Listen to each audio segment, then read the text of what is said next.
What's up, party people? Welcome back. This is the series where I take every Street Fighter character from day one all the way to Master Rank. This is a fun and effective way for me to go mental. And I hope to make you laugh and learn along the way. Every 20 minutes of gaming, I recommend a 5-minute break to help improve learning efficiency as well as avoid tilt. Stick around until the end. I supply one of those for you as well. Now on to the video. Round 1, fly! Welcome back, party. Welcome back, party people. Welcome back.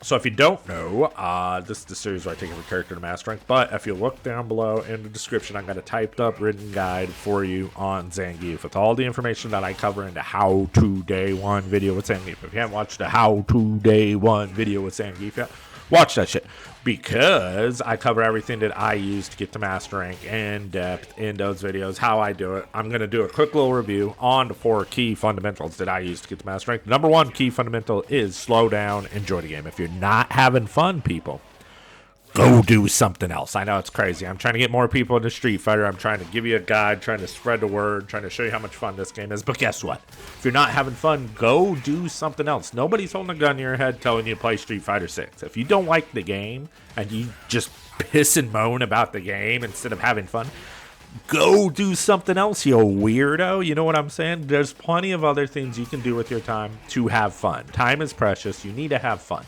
If you want help having fun in Street Fighter 6, let me tell you how to do it. You're not going to win all the time. Winning's cool, winning's nice, but losing is the reality. You're going to lose a lot. You're going to win. You know what I mean? Losing's real. You know, winning's nice, losing's real. And so you need to learn to have fun while losing. And how you have fun while losing is the keys to that is you don't play to win. You don't play for the points. You play to learn, and you play to get better. If you learn to laugh at yourself when you lose, you'll never get salty. You know what I mean? If you just laugh like, oh man, you know what I mean? Make jokes, yada, yada, yada. Play to learn, play to get better. Don't play to win. If you sit down for 20 minutes, you might not have a lot of time to play during the week, and you sit down for 20 minutes and you learn one thing, that's huge. If you watch a video of a pro playing the character you want to play, and you see one thing that they do, and you're like, okay, I'm going to practice doing that one thing. Then, you know what I mean? Then it's all game changing. You know what I mean? You're going to have fun that way. The key is to have fun. Play the game to learn. Play the game to get better. Number 2 is basic execution. You're not going to see me do anything fancy with the characters that I play in these guides, especially, you know, Zangief. And that is intentional. It is to show you. I just play on a PlayStation controller, by the way. I'm just playing on a cheapo PlayStation controller. I am not doing anything fancy, and that's to show you that you don't need any of that stuff. You could be, you know, playing on a Hello Kitty guitar for all I care. It doesn't matter. Don't need nothing fancy to get to Master Rank. You just need basic execution and the other fundamentals. I'm talking about a light combo, a medium combo, a heavy combo. Watch the guide. I go over all that stuff. Number 3 is develop a game plan. You need a basic game plan. You need to at least have a semblance of an understanding of how to play your character. I can't believe that killed him. That's hilarious. I supply 3 starter deck game plans in the guide below that I typed up for you, as well as in the How to Day 1 video. I go over all this stuff. The idea is characters in Street Fighter play a certain way. Just like chess pieces have to move a certain way. Chess pieces are all really good in their own right, but they have to move in a certain way. I can't play Zangief like he's Akuma. I can't play Zangief like he's Juri. I can't play Zangief like he's Cammy. These characters all do their own specific things. I have to play Zangief like he's Zangief. And I give you guys 3 starter deck game plans in the guide down below in the How to Day 1 video to get you guys started off. And I also teach you how to come up with your own game plans, so you could spend some time yourself and you could take this starter deck game plan and really elevate it to something magical and curious and wonderful. The last and most important rule, if you take away one thing from my video, take away the 20 and 5 rule. Play for 20 minutes, take a 5-minute break. You play for 20 minutes, people, then you take a 5-minute break. This will help you avoid tilt queuing. It'll help you learn muscle memory a lot faster. It gives your brain time to marinate and learn all the stuff you're trying to teach it. It is the key way to learn anything. What you do is you play for 20 minutes, you get up, you stretch a little bit, You drink some water and you say, wow, look at me. I'm taking a 5-minute break. I'm taking care of my mental health. Instead of raging at this game, I am actively choosing to step away from it and take care of myself for 5 minutes. I'm going to watch an Ice Spice video of her shaking her butt. I'm going to watch Salvatore Ganacci be like, I am from Bosnia, take me to America. You're going to watch all that shit. And you're like, oh, 5 minutes is up. I'm going to go play some more video games. If you really want to maximize this 5 minute while you get up, stretch, and drink some water, take some deep breaths, watch your replay. It's like how I'm watching my replays right now. Watch them, and you're going to see, oh, I could have just done this. Oh, I could have just done that. Oh, I should have done that. And you're gonna elevate your learning ability. You're gonna be actively learning instead of just mindlessly grinding and being like, I'm hard stuck. No, you're gonna be like, nah, fuck that. I'm not hard stuck. I'm gonna get in that ass and I'm gonna get better at this game. And then I'm gonna take a 5-minute break because now I'm tilted because I burnt out in the first 5 seconds of the match. I digress. We're going to do match analysis for the rest of this video now that we've covered all that fun stuff. Okay. Looks like this round might be... Oh, no, he's burnt out. I can just... Okay, I should have anti-aired that. I'm still alive because I am Zangief. Shouldn't have jumped. What did I have? I had level 2. If I level 2'd, he would have had level 2 to stop... Wow, he just did the scoop of squap. Am I going to SPD that? Oh, even better. Ow, that's just a little bit of damage, you know? Reset him. Oh, he's just lost around, right? It's going to be so hard for him to come back. Yeah. He shouldn't have wasted a meter, honestly. He should have held on to it for the next one. Because, yeah, he used that bar to do that little chunk of damage. But it was a whole bar. And I have level 3, which is our plan B, if you guys are unaware of our Zangief game plan. When you got the plan B, I'm surprised I didn't do it there. You got the plan B in your back pocket, you can just cook somebody. So... Alright, I got that big hit. Now we're even, basically.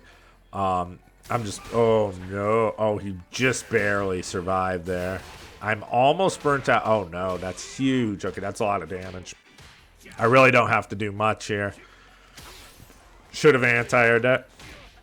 Shouldn't have jumped. Oh, okay, yep. That's our plan B. He didn't... You see, as soon as he walked up, he was going to, like, tick throw me or something. And it's like, no, no, no. Dude, when Zangief has level 3...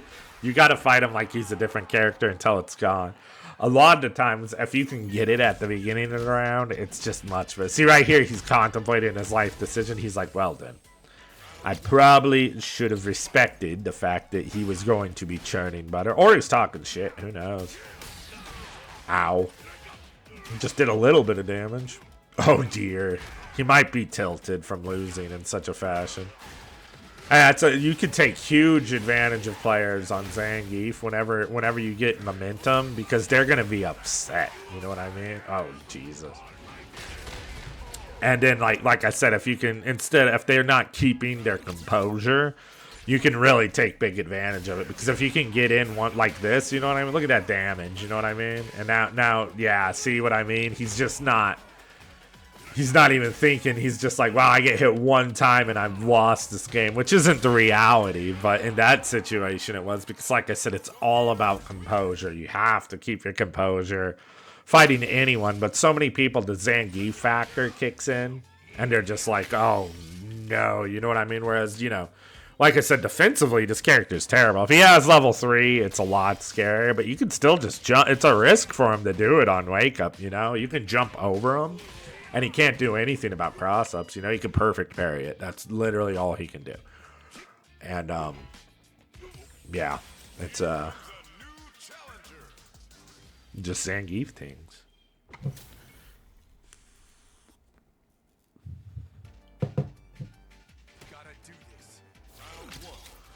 What do we got? What do we got?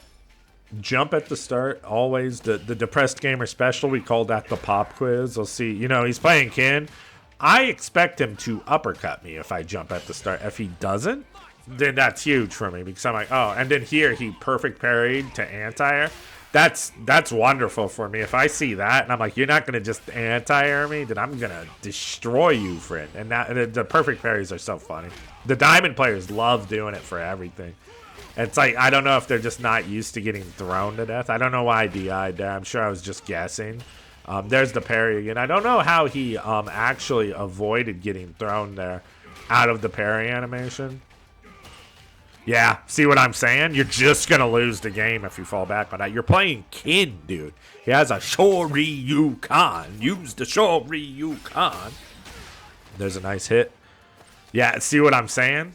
Like, that is not an option. It is, like, you know, on occasion, but look at what he's doing. You know what I mean? You diamond players lose so many games. Oh, Jesus. I'm surprised he didn't just lose outright. He's going to jump. Where's the jump? Oh, wow. He buffered for, like, once, and then he... That was disrespectful. That was evil. Zangief doing evil things. What's new? What's new? This character definitely brings out the diabolical nature in all man. Makes a beast out of you, honestly. Jump at the start. I did jab him. And see what I mean? You can't be doing the parry anti-air. You're like, it's just not, like, realistic, dude. It's not. It's such a crutch. He lost the game, you know what I mean, in 2 interactions because he still doesn't stop. You know what I mean? Like, what do you... That's what I mean. He's not, like... It's not how you know what I mean? I've showed him that I see him doing that shit, and I'm gonna kill his ass for it. You know what I mean? And he still hasn't stopped, you know?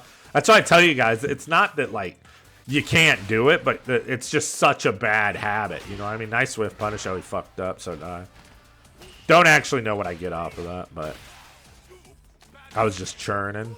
I almost got level 3, which I have a feeling might come into play this game. Oh, whoops. Again, he's just, you know. There's a wake-up uppercut. Yeah, I had a feeling. You know? And that's what I mean. You can just tell by the way people are playing.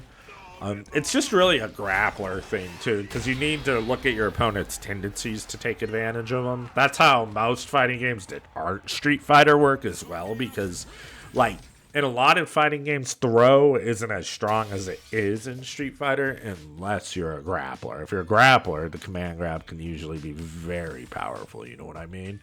But traditionally, you know...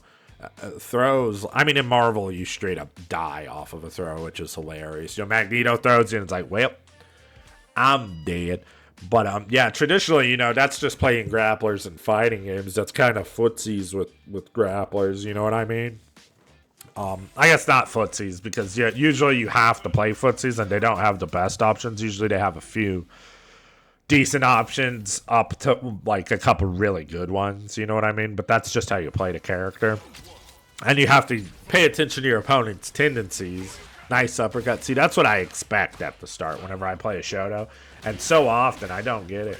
This guy's already beating my ass. 92 seconds in. Yeah, see, he's taking advantage of Zangief having no real good defensive options in that situation.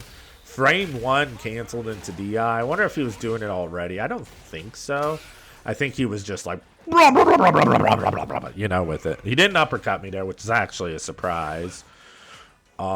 Very hard to come back in this situation. Yeah, that's what I was expecting the first time. So this fella's uppercutting me like a madman. So okay, I needed the anti-air. That was huge. He didn't need to jump back there. I was buffering that like a son of a bitch.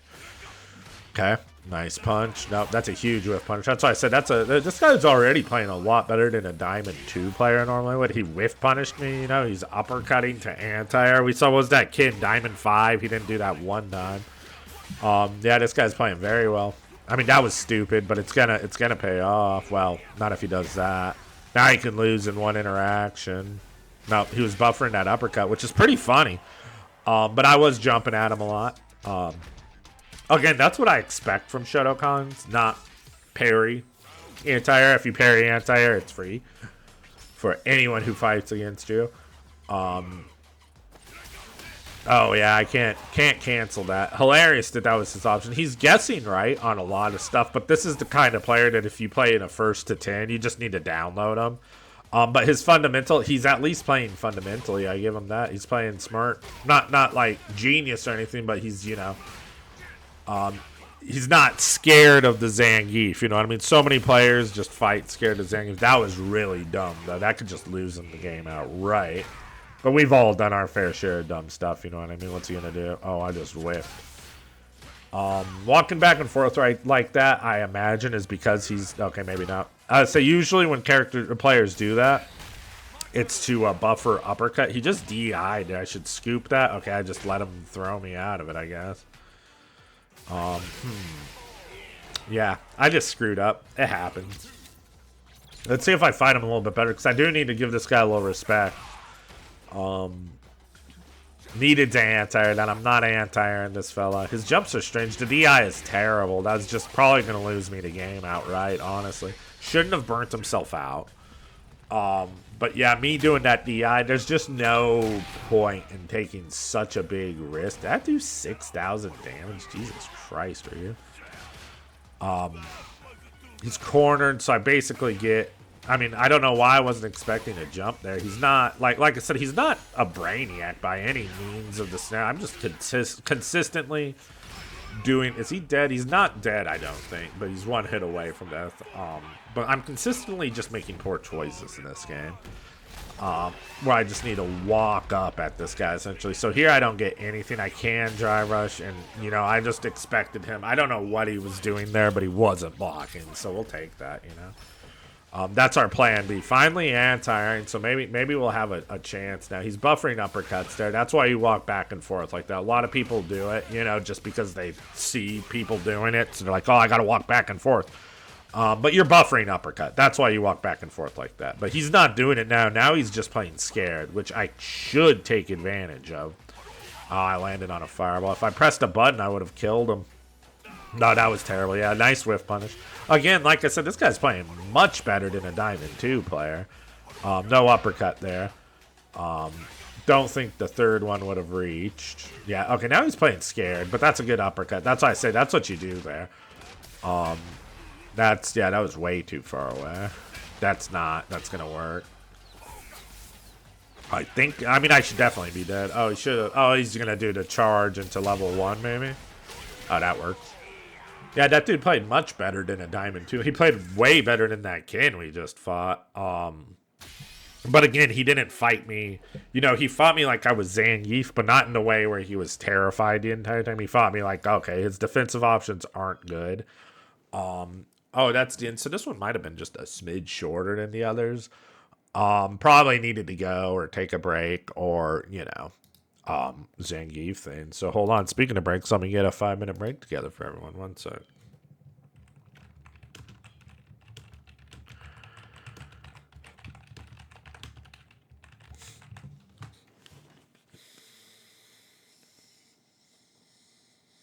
Yo, party people. So if you don't know, I like to cover a bit of the character culture that we're doing in these videos. Like Zangief, you know, he's from Russia.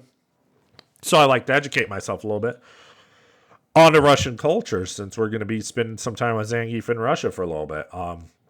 So let's talk about a little bit more about Russian culture, see what we could learn about these characters. It's a 5-minute break, by the way. I'm supplying you a 5-minute break. Like I said, you should get up, stretch, drink some water. If you're watching this, you know, playing games, or if you're just hanging out, whatever. Help you absorb the information that I'm trying to teach you as well. If you get up, stretch, drink some water, and listen to this little break. So, Russian culture is deeply rooted in tradition, resilience, and strong sense of community, shaped by centuries of history, religion, and arts, from grand literature by Tolstoy and Dostoevsky to intricate folk dances and Orthodox church rituals. Russia's cultural identity is rich and complex. Among its most enduring social customs is the role of vodka, not just as a beverage, but as a symbol of hospitality, bonding, and ceremony. Vodka in Russia is more than a drink. It's often a centerpiece of social gatherings, family events, and national celebrations. Traditionally consumed straight in small shots, it's accompanied by toasts that reflect humor, wisdom, or heartfelt sentiments. Sharing vodka signifies trust and camaraderie, with the act of clinking glasses and locking eyes considering a sensual etiquette. Historically, vodka has played a part in weddings, funerals, and even political deals. It reflects the Russian spirit, strong, clear, and unyielding, while attitudes toward alcohol are evolving and younger traditions may drink less. Vodka still holds cultural weight. It's present in folk tales, songs, and even politics, symbolizing both the country's joys and its sorrows. In essence, Russian culture with vodka is a reflection of deep rooted social rituals, storytelling, and emotional connection. And that being said, party people, I am the depressed gamer. I need you all to be good to yourselves. Please like, comment, subscribe. The likes and comments help the videos out tremendously. They get it into more people's hands. More evil Zangief fingers get to caress this video. If you like and comment, makes me smile, and it, like I said, it just helps grow our small community a little bit by bit. And I appreciate every single one of you. You guys are rad. Keep on struggling, people. You got to keep on struggling. It's hard out here for all of us. Ain't no getting off of this train till we at the end of the line, though. Know what I'm saying? And I will see you in the next one.